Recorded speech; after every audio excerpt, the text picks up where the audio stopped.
ભિલોડા રાણીપ નવી ST bus સેવાનું ધારાસભ્ય પીસી બ્રાંડાના હસ્તે લોકાર્પણ। ભિલોડા તથા આસપાસના વિસ્તારના નાગરિકોની લાંબા સમયથી રહેલી સુવિધાની માંગને ધ્યાનમાં રાખી ભિલોડાથી રાણીપ સુધી નવી એસટી બસ સેવા શરૂ કરવામાં આવી છે।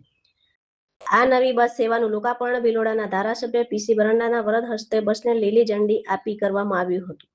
નવી બસ સેવા શરૂ થતા ભિલોડા અને આસપાસના ગામોના મુસાફરોને અમદાવાદ તરફ અવરજવર માટે વધુ સુવિધા મળશે।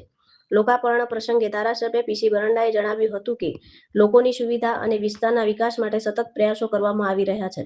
આ કાર્યક્રમમાં ભિલોડા ભાજપના તાલુકા પ્રમુખ મનોજભાઈ પટેલ, બલભદ્રસિંહ ચંપાવત, કેવલભાઈ જોશિયારા સહિત ભાજપના આગેવાનો, કાર્યકરો અને મોટી સંખ્યામાં નાગરિકો ઉપસ્થિત રહ્યા હતા। સૌના સહયોગથી કાર્યક્રમ સફળતાપૂર્વક સંપન્ન થયો હતો। નવી બસ સેવા શરૂ થતો સ્થાનિક નાગરિકોમાં ખુશીનો માહોલ જોવા મળ્યો હતો। રિપોર્ટર હિતેન્દ્રસિંહ, ભિલોડા।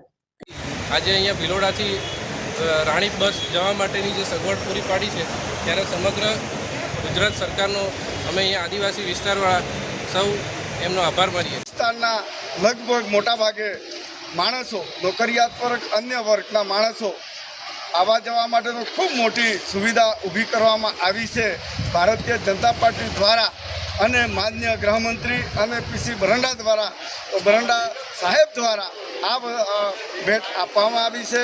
એની સાથે સાથે ભિલોડાથી શામળાજી મેઇન હાઈવેથી મેરુ ગામથી ટોળા, ધરાસણ અને એ ટ્રાઇબલ વિસ્તારને 13 કરોડની માતબર રકમ સાથે 8 કિલોમીટરનો રોડ મંજૂર કરી આપવામાં આવ્યો છે। એટલે અમારા આદિવાસી વિસ્તારના આવતા સમય માટે જે બસો દોડશે એમાં વિદ્યાર્થીઓ માટે અને આમ જનતા માટે ખૂબ ઉપયોગી નીવડશે। એટલે ભારતીય જનતા પાર્ટી અને માન્ય મંત્રીશ્રી અને ગૃહમંત્રી અને આદરણીય મોદી સાહેબના કરકમલોથી આ જનતાને ખૂબ મોટો લાભ મળી રહ્યો છે।